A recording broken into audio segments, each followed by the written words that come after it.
À Nairobi, les familles des victimes sont sous le choc. Elles ont été prises en charge dans un hôtel au sein même de l'aéroport.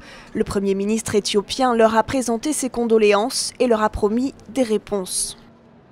La cause de cet accident sera rendue publique à la suite d'une enquête approfondie menée par les professionnels du domaine. Une enquête conduite par des Éthiopiens qui recevront l'assistance d'inspecteurs venus des États-Unis, Boeing étant une entreprise américaine. L'appareil devait effectuer une liaison Addis Abeba-Nairobi.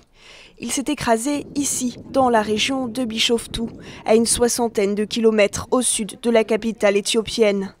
Sur place, les débris épars du Boeing qui s'est désintégré témoignent de la violence du crash. L'avion transportait 157 personnes de 35 nationalités différentes. Lors du vol, le pilote aurait fait part de certaines difficultés et avait été autorisé à faire demi-tour. Mais le PDG de la compagnie l'assure, l'avion n'avait aucun problème. Il s'agissait d'un tout nouvel avion sans remarque technique particulière et conduit par des pilotes expérimentés. Pour le moment, il n'y a aucune cause qui peut expliquer l'accident. Les boîtes noires permettront d'en savoir plus. Pour l'instant, les enquêteurs sont toujours à leur recherche. C'est le second crash d'un Boeing 737 MAX en moins de 6 mois.